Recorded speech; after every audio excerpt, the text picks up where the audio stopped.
এদিকে ভারত থেকে সম্ভাব্য অবৈধ অনুপ্রবেশ বা পুশিন ঠেকাতে কুমিল্লা সীমান্তের সর্বোচ্চ সতর্ক অবস্থানে রয়েছে বর্ডার গার্ড বাংলাদেশ বিজিবি। সীমান্ত জুড়ে টহল জোরদারের পাশাপাশি স্থানীয়দের সচেতন করতে চালানো হচ্ছে মাইকিং। সীমান্তবর্তী এলাকায় আনসার সদস্যদেরও সক্রিয় রাখা হয়েছে। প্রশাসনের পাশাপাশি সাধারণ মানুষও সতর্ক অবস্থানে রয়েছে। কুমিল্লা প্রতিনিধি রফিকুল ইসলামের পাঠানো তথ্য ও ভিডিও চিত্রের ডেস্ক প্রতিবেদন। কুমিল্লার সীমান্ত ঘেঁষা জনপদে এখন সতর্কতার আবহ।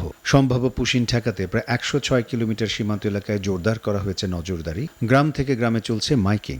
সীমান্তে কোনো অপরিচিত ব্যক্তি কিংবা সন্দেহজনক তৎপরতা চোখে পড়লে দ্রুত প্রশাসনকে জানানোর আহ্বান জানানো হচ্ছে। সীমান্ত এলাকা ঘুরে দেখা গেছে বিজিবির টহল আগের চেয়ে অনেক বেশি সক্রিয়। সীমান্তের বিভিন্ন পয়েন্টে বাড়ানো হয়েছে নজরদারি। স্থানীয় জনপ্রতিনিধি, আনসার সদস্য ও স্বেচ্ছাসেবী সংগঠনগুলোকেও রাখা হয়েছে সতর্ক অবস্থানে। সীমান্ত জুড়ে দিনরাত টহল দিচ্ছে বিজেপি সদস্যরা, পাশাপাশি বাড়ানো হয়েছে গোয়েন্দা তৎপরতাও।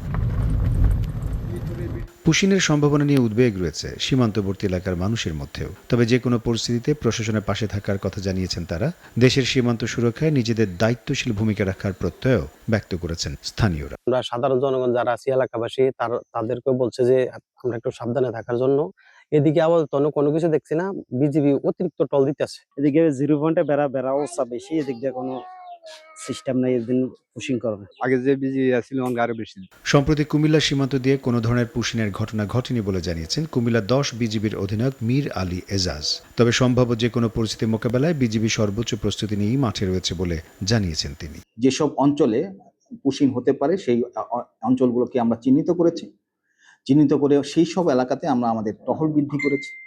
পাশাপাশি একই সাথে আমরা সেই সব এলাকায় লোকাল ইন্টেলিজেন্সের মাধ্যমে কিংবা আমাদের স্থানীয় গোয়েন্দা তৎপরতা বৃদ্ধির মাধ্যমে আমরা সেই এলাকাগুলোতে নিয়মিত তদারকি করছি কিংবা নিয়মিত নজরদারির মধ্যে রেখেছি। এদিকে সুশীল সমাজের প্রতিনিধিরা বলছেন পুশিন কোনো সমস্যার টেকসই সমাধান নয়। এর সবচেয়ে বড় ভুক্তভোগী হন সাধারণ মানুষ, বিশেষ করে নারী, শিশু ও বয়স্কদের দুর্ভোগ বাড়ে। তাই বিষয়টির সমাধান হওয়া উচিত দুই দেশের মধ্যে আলোচনা ও কূটনৈতিক উদ্যোগের মাধ্যমে।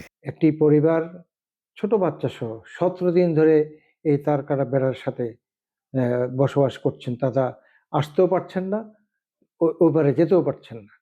এই যে কষ্টদায়ক একটা পীড়াদায়ক একটা ব্যবস্থা, সেই ব্যবস্থা থেকে উত্তরণের জন্য অনতি বিলম্বে আলোচনা সাপেক্ষে অবৈধভাবে যদি আমাদের বাংলাদেশে যদি কেউ থাকেন তাদেরকে আলোচনা সাপেক্ষে আমাদের দেশে পাঠানোর ব্যবস্থা করুন।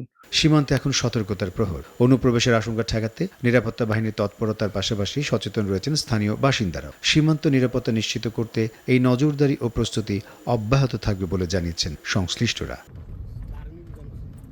SATV news desk.